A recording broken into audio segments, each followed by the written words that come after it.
विषय ये था कि हमारे यहाँ पे जो DITS है, जो उपायुक्त कार्यालय हैं, राजस्व विभाग के अंदर जितने भी कार्यालय आते हैं उसमें IT के विभाग के कर्मचारी काम करते हैं। उसके अंदर हर तरह का कर्मचारी है, DITS डायरेक्ट भी लगा हुआ है, आउटसोर्सिंग पे भी लगा हुआ है।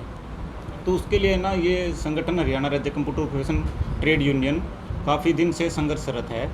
उसको लेके हम स्टेट व्यापी 2 बार स्ट्राइक भी कर चुके हैं और 2018 में हमने लास्ट स्ट्राइक की थी, जिसमें 15 दिन तक हमने पंचकूला बैठे थे, जिसके अंदर सभी सेवाएं हरियाणा सरकार की ठप हो गई थी।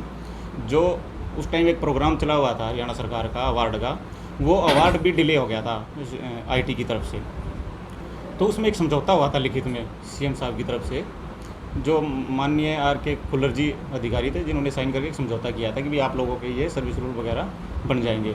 तो उनके आश्वासन पे कृष्ण बेदी जी मंत्री होते थे हमारे, उन्होंने हमारा मांग पत्र और वो जो लिखित समझौता था वो दिया और हमने अपने ऑफिसों में हम लौटाए थे।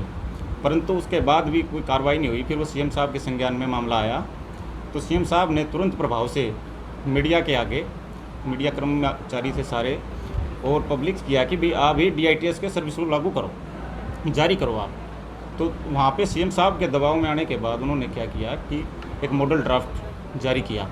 हमने उस मॉडल ड्राफ्ट का स्वागत किया, भाई जो भी सरकार हमें दे रही है हम उसको लेने के लिए तैयार हैं। परंतु कुछ दिन तक वो अभी तक फाइनल नोटिफिकेशन नहीं हो पाया और सरकार ने जो मॉडल ड्राफ्ट जारी किया था उस मॉडल ड्राफ्ट को एक तरफ धर के कुछ उच्च अधिकारियों की मिलीभगती, सरकार की मंशा साफ थी, परंतु कुछ उच्च अधिकारियों ने एक ऐसा पेज टाइप करके भेज दिया जो सर्विस रूल के नाम पे सिर्फ एक ढकोसला है, सर्विस रूल नहीं है वो।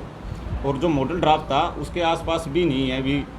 और हमारे जो सर्विस रूल होते हैं कर्मचारी के, उसके अंदर भी सेवा नियम होते हैं, कब तक कर्मचारी रहेगा, कब रिटायर होएगा, उसकी सर्विस बुक होती है, उसकी पे स्केल होता है, काफ़ी चीज़ उसके अंदर शामिल होती हैं। मॉडल ड्राफ्ट में क्या कुछ सर मॉडल ड्राफ्ट के अंदर मेन तो ये था कि भाई आपके जो सेवा नियम है, 58 साल की अवधि तक आपकी रोज़गार गारंटी है। अगर 58 साल की रोज़गार गारंटी हो जाती है, जिस कर्मचारी ने 20-20 साल काम कर लिया तो एक वो अपने रोज़गार को सेफ समझता है जी। सर, जिस प्रकार से आज आपने ज्ञापन भी दिया है, जी, मांगे रखी हैं, 2 बार स्टेट लेवल पे पेरिस पे आप प्रदर्शन भी कर चुके हैं, फिर भी अगर ये बातें आपकी मांगे पूरी नहीं हो जाती है तो फिर क्या करेंगे? सर जब तक हमारी ये मांगें नहीं पूरी होती, हम वैसे काम पे विश्वास करते हैं क्योंकि सब टेक्निकल आदमी हैं, पढ़े लिखे हुए हैं, PGDCA वगैरह कम से कम क्वालिफिकेशन है हमारी। तो आगे हमने भविष्य में अभी DC के उपायुक्त महोदय के मार्फत सरकार को हमने नोटिस दिया है।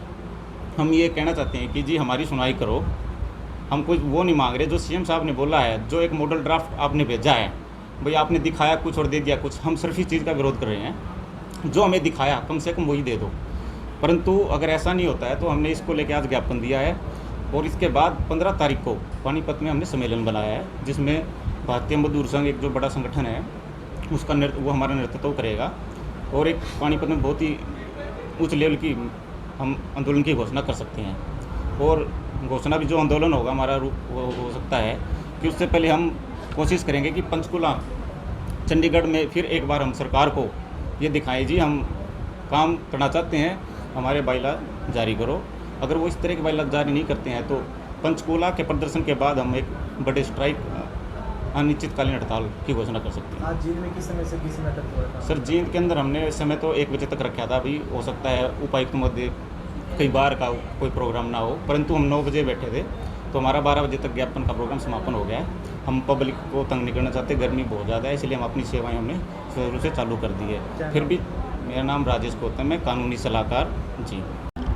हमने हमारे जो बायलाज थे उनके विषय में डी साहब के मार्फत सरकार को ज्ञापन दिया है कि हमारे बायलाज जो 2018 में CM साहब ने अनाउंस किया था उनको संशोधन के साथ जारी किया जाए। जो जारी किए गए हैं वो उच्च अधिकारियों ने अपने अपने फेवर में करके बाकी सभी कर्मचारियों को इससे दूर रख दिया गया है। इसलिए हमारी मांग ये है कि उनको संशोधित करके जल्दी से जल्दी सभी कर्मचारियों के इसको फ़ायदा मिले, उसको लागू जल्दी से जल्दी किया जाए। कब से थी आपकी ये मांग? ये हमारी मांगे तो पीछे कई सालों से चल रही है, लेकिन 2018 में CM साहब ने इसकी अनाउंसमेंट की थी।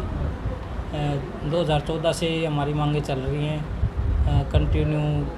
फिर हमारे 2018 में हम स्ट्राइक पे भी गए थे इसके विषय में, स्ट्राइक के बाद सीएम साहब ने अनाउंसमेंट की थी कि इनके जल्दी से जल्दी बायलाज लागू किए जाए और अधिकारियों को तत्काल प्रभाव से लागू करने के लिए बोल भी दिया था। क्या है सर ये बायलाज, थोड़ा सा? बायलॉज हमारे ये सर्विस रूल हैं जो एक कर्मचारी के लिए सर्विस बुक वगैरह होती है, सर्विस नियम होते हैं, सर्विस नियम होते हैं। क्या क्या?